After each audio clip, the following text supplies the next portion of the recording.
Hi there, Rachel. Good morning. Hello. I'm gonna read your bio, and if there's anything you would like to add, then you can just fill us in at the end. So Dr. Rachel Miller is a doctor of physical therapy, certified Pilates instructor, and founders of Pilates PT. She graduated with a BS in psychology from Ohio State University and earned her doctorate in physical therapy from Northwestern University in 2004. She has advanced training in manual therapy, which I love. She is also passionate about educating and is a professional mentor, certified clinical instructor, and has developed and taught anatomy courses. Now, were you saying, do you lead the anatomy in Pilates certifications in your area? Yeah, so there was a lack of anatomy course, like one of the requirements for at least the balanced body courses was 12 hours of anatomy, but there's not a whole lot of places you can just go and get 12 hours of anatomy. So I developed a class that was called I call it Pilates Anatomy and Activation. So it's anatomy basically of the trunk muscles, but more than that, like not only where it is and what it does, but how do you then isolate that and feel that on your own body and incorporate that into, you know, some of the Pilates like mat exercises and things like that. So it's a little bit more functional applied anatomy. I love that. I do a similar thing with yoga teacher trainings. And I think it's wonderful for physical therapists to hear because there's so much that we can do with our degree. Like I love working one-on-one with patients, but the ability to also connect with other teachers, whether they be yoga or Pilates, and really bring our education to light, because sometimes I think it's getting more well known, but it's not always known exactly the knowledge that a physical therapist has and all that we are actually capable of doing. So it's really great to hear other PTs out there doing their thing, especially that like functional based anatomy into movement, which I learned from my mentor since she did that when she used to teach for teacher trainings. And I find that it's so much better than having the student just sitting there and like rogue memorization, which is really hard for anyone, you know? Yeah. So Rachel also loves to educate her patients and clients to understand their own bodies. She has successfully treated many patients who have failed to respond to other treatments. Her dad's background and love for fitness led to Pilates. She became certified on the mat and standing Pilates through Physical Mind Institute in 2008 and has been teaching group mat classes ever since. She continued her Pilates training by earning a comprehensive equipment certification through Balanced Body. She also enjoys spending time with her family, staying active, and promoting wellness. She teaches weekly Pilates mat classes in Libertyville and regularly teaches classes and workshops in the community, which anyone can attend. So when we're done, I'm going to post this on Facebook, and then you can leave your links below. So if anyone in your area wants to come to your classes, they know how to reach you and find you easily. And if there's other physical therapists that maybe are interested in doing what you're doing, this combined Pilates physical therapy, then they can also reach out to you as well. Perfect. So with the Pilates physical therapy combination, what do you really feel like your specialization is when you're working with patients and clients? For me personally, like I feel like kind of by default, I've ended up specializing in more spine. And I even consider like hip, pelvis, shoulder pretty close to spine because normally I would kind of treat those two. So yeah, I mean that and basically very detailed like core stabilization, core strengthening, core activation. You know, my big thing now is inner core. So, you know, diaphragm, pelvic floor, transverse abdominis. Not only can you find and feel and activate those muscles, but can you use them functionally.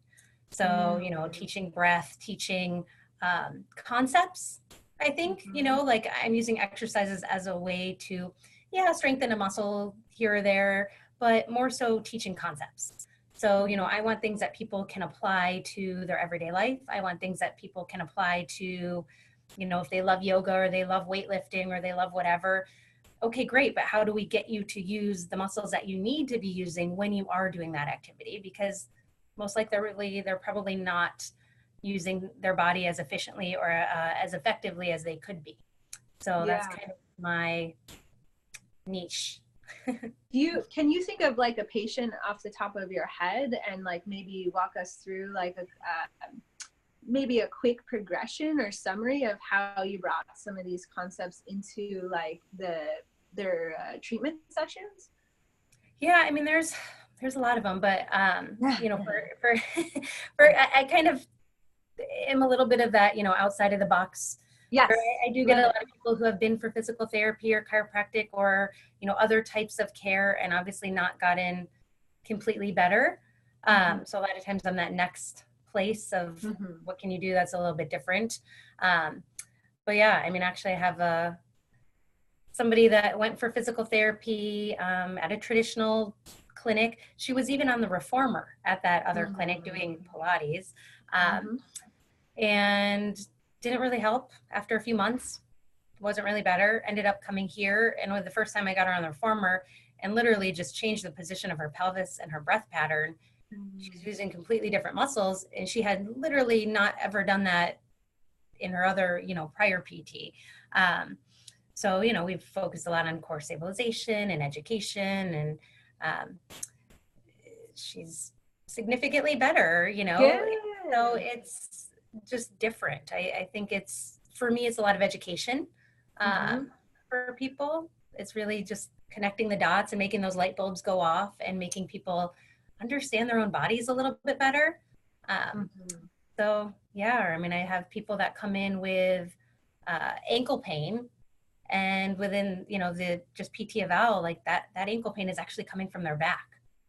So, you know, if they were going to somebody else and they were treating just their ankle, they missed, you know, I'm looking at the body as a whole rather than just a piece of it, you know, or all the time I'm treating somebody for their right knee, but they also happen to have left low back pain and a history of a left shoulder surgery. And now all of a sudden I'm treating their entire body because that right knee is never going to get better if their pelvis and their back and not everything else is moving and functioning as it should be. So, you know, I think it's just a little bit more of a holistic approach than kind of the traditional medical model. Yeah, I totally agree. I think that's so important for clients and patients to hear, because if it doesn't work the first time, it doesn't mean that physical therapy is not going to work for you. It just might mean that person you originally went to see wasn't the right fit. And it doesn't mean necessarily that other physical therapist was bad. You know, I find this a lot in yoga. Like, there's so many different styles of yoga, so many different styles of teachings. And same with PT. It's just like someone is speaking your language and you might hear it or move in a different way and it resonates better. You get it. Something awakens and clicks, and that's totally fine. So the point is to keep trying. Don't give up. And especially for physical therapists, it's part of the reason why personally I don't play the insurance game, like those codings. Like, a shoulder thing is typically rarely ever just a shoulder thing, and it just doesn't, like, I move into the spine, often the neck, you know. And it's really hard to play that insurance model when we just have to like code per joint, for example. I totally agree with all that you said. Rachel, what does wellness mean to you? Wellness means a bunch of things. I think it means being active and understanding and listening to your body, just from a fitness, maintenance, you know, life, more active lifestyle. I think it also means prevention. And then from a rehab perspective, I am so firmly believe in that education piece, because I really do think that and getting people to understand, like, okay, it's not that you need to do this like leg lift forever. It's that, you know, now you strengthen that muscle, you found that muscle. It's just like, you know, if you went to the gym and you wanted really big biceps and you did 500 bicep curls, you could get really big biceps after a while, right?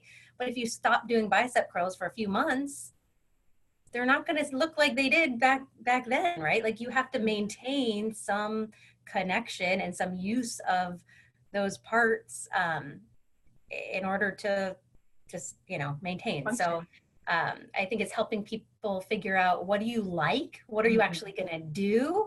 What's really appropriate for what your body needs? You're really, really flexible. Yoga may not be the best fit for you, but if you love yoga, I'm going to help figure out, I'm going to teach you how to use yoga for core stability instead of flexibility. Yeah, So, exactly. you know, That's what that's I do.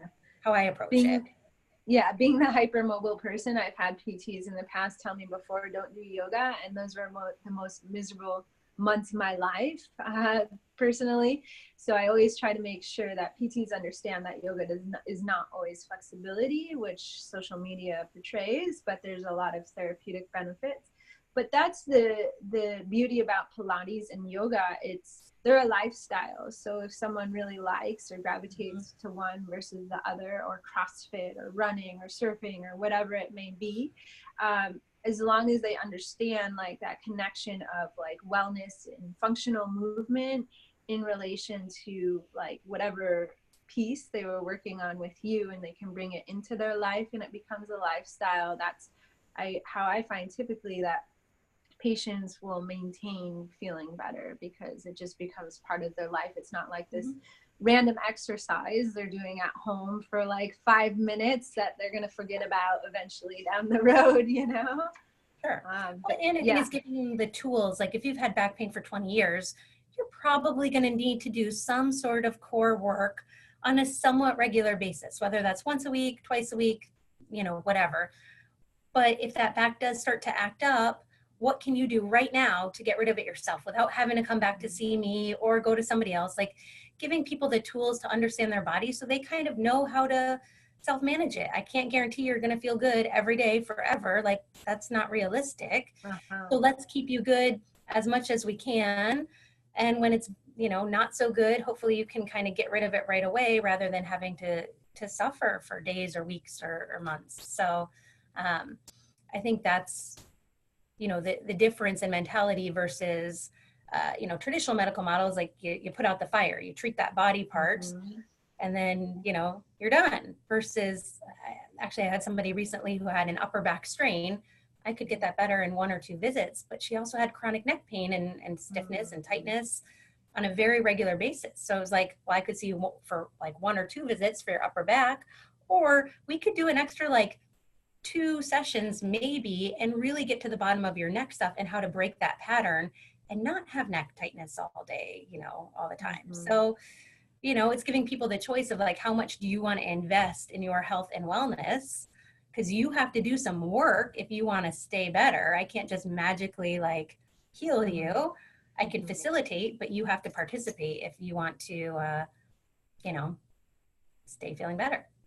Yeah, exactly. And that's an uncomfortable conversation for, I mean, us physical therapists, for the patient to hear sometimes. So no matter what side of the table you're sitting on, it's just an uncomfortable conversation. But when it's breached, when the physical therapist has, you know, the courage to actually say these words, and the patient, the client, you know, it has the open mind to listen and hear, it can really do wonderful things. And then you're stepping from that discomfort, and usually, you know, places of discomfort lead to some type of change, hopefully. So that's really great that you do that, because it's not the easiest thing to sometimes, you know, you can just say, oh, okay, two sessions, great, see ya. You know, that's the easier path a lot of the time.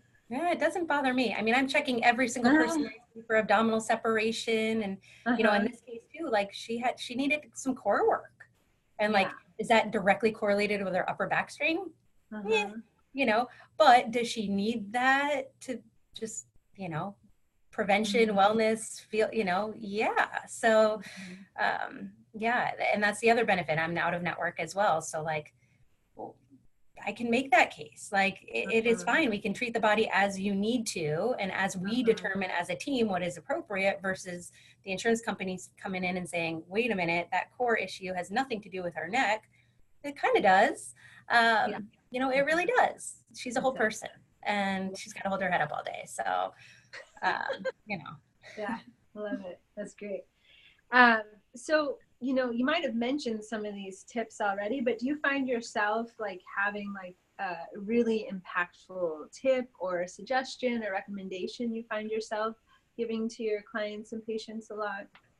My biggest thing is just creating awareness, at least for a lot of the, you know, conditions I'm dealing with, which are chronic back, spine, you know, type of things. Like we need to create this awareness. Like if you're somebody that always has tightness in your right side of your neck and you're right-handed, I can do all the manual therapy in the world, but if you go home and every day you're driving your car like this and eating like this and all your tension and all your stress is in your neck and it's out of control, I have no chance. Like, we are not going to stay better. You'll feel great after you leave here, maybe for a day, and then it's going to come right back. So, rather than giving that person like an arm lift or some exercise, it's more about, all right, you need to just mentally scan your body in all of these different situations. Like, just check in. Where am I? Am I relaxed? How can I better manage my stress? When I lift my arm up, is my shoulder in my ear? Like, what can I do? Because I'm a firm believer that all those little things add up. And yes, I can give you some exercises that are going to help, but if you don't change how you're using your body on a very regular, everyday basis, we're not going to win. So I think I rather have people focus on that in the beginning than giving you 2 sets of 10 of, random other exercise. I agree. Yeah, lovely. How do you work some of this wellness into your business model as a PT and Pilates-based clinic? So I, obviously I love working one-on-one with people for PT, but it's even better to work with them before they're injured. So prevent some things. So I just moved into a bigger space in September, which allowed me to start doing, thank you. So it allowed me to start doing some small group classes. So I do some small, like 4-person max group classes on the Pilates equipment. Yeah. Excuse me. So I developed like a Pilates 101, which is a 4-week session. And I have about 2 hours plus of videos that go along with class. So like before you ever come to class, you watch a 30-minute video on your inner core, on neutral spine. You come to class. The first week is all core stabilization. Then you have a 30-minute video on core stabilization. Then the next week is all glutes and hips. And then you have a 30-minute video of, home exercises that you can do without, fancy equipment. And then it's upper body, and then it's more like posture and functional, putting it all together. So that's been really fun to teach, because it's just, again, it's teaching that people awareness, and, the difference between moving this one little part is going to change what muscles are doing that job. And so if you pay attention, you can actually feel that, and you can actually change things. So that's been really, really fun to teach. And then I do some just workshops and classes and things like that around the community. I'm getting more into the postpartum space. I did a program for diastasis recti for a while for abdominal separation. And I really think there's a huge need for that. I think postpartum care is very not up to where it should be. But I also think it needs to be more generalized. So I'm in the process of starting a postpartum class. I'm going to start doing some mommy tune-ups is what I'm going to call, just like a little postpartum check-in, just to make sure everything's connected, because there's so many women that just never feel like they reconnected with their core post-baby, whether it wasn't addressing a C-section scar or, they can't jump anymore because they're going to pee in their pants, and they just are okay with that. Those are things that we can change. So the sooner the better, but postpartum is forever. So even if it's 20 years or 40 years later, you can still make changes. So I'm on a little soapbox about that. No, I love it. It's great. It's all really beneficial information. As a side note, do you know Dawn Andalone here in Encinitas, California? Just through like social media. Yeah, I'll introduce you. You guys might be able to share ideas, because she has some very similar concepts that she does at her clinic. And I don't know, I always find sometimes brainstorming with another just like kicks off a whole bunch of other ideas. But she also does, her and I talk together a lot, because I do semi-private yoga classes. She does the Pilates classes on the reformer as well. So anyways, side note, I'll hook you guys up on Facebook. She's super sweet.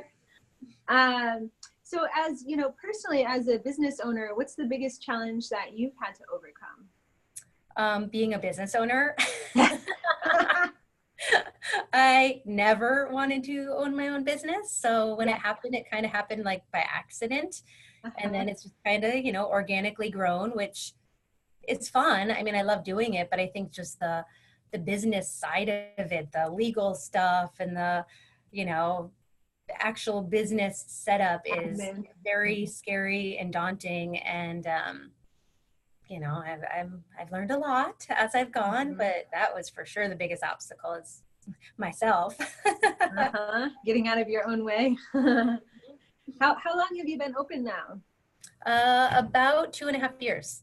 Oh, good. Congratulations. That's about me too. And a lot of steps have come to get to where I am, and it's a learning process. It is, for sure.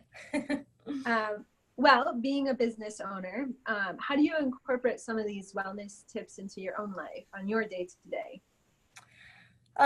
Well, September was a little crazy. I had a month or two of just craziness trying to get situated in my new space. I brought on 2 part-time physical therapists. So I have a pelvic floor physical therapist now who is amazing. And then I have a fabulous PT who specializes more in like sports medicine, injury type of things. So I need to start to set some boundaries for myself of, you know, hours that I'm working. I teach mat Pilates twice a week. So at least I know I'm getting to the gym and doing some of those classes, which is always nice. But I try to work out. I try to change it up because like I'm good with my core strengthening. I need to work on some other things. So I'm trying to get in a routine because that's the only way it works of getting into that a little bit more regularly. But, you know, I think it's always a struggle to find that work-life balance. I have little kids and, you know, I got the call from the nurse this morning that I had to go pick him up and take him to the doctor, and he didn't have pink eye, so I brought him right back. But, you know, it's life, right? Like, it's crazy, but it's fun, and I wouldn't have it any other way. Yeah, I love it. It's so relatable. It's so relatable. I know as a mom, business owner myself, like I go through my periods of like having a really good rhythm, and then sometimes just stuff hits the fan. But then you come back out of it and you're better for it, you know? You're stronger in any place. Well, any parting words of wisdom that you would like to share with everyone? I don't know what I'm going to say that's so profound, but like you had said earlier, I do believe that like you need to find the right intervention with the right person at the right time if you have something going on. So, you know, I think people with chronic pain and chronic issues, you know, just to not give up and to keep trying something different, because I'm not the same PT that I was 5 years ago. You know, I may have a different approach or a different thing to somebody now than I did 5 years ago, just because I'm still learning, and, you know, everything's constantly changing out there. So, you know, I think it's just for people to be an advocate for themselves, and, you know, we can't make an impact until somebody's ready to participate and receive that feedback. Right. Yes, exactly. That's huge. So, it's everything. And that's why sometimes like our initial conversations and our initial just investigations and learning more about a person, it kind of shows us where they are, if they're really ready to make that change or not, you know? And that's the tricky part. Well, thank you so much, Rachel. When this is done, I'll send you the recording, and actually I'm going to end it now. And then when it's posted, will you leave all your contact information on the post on Facebook? Sure. Yeah.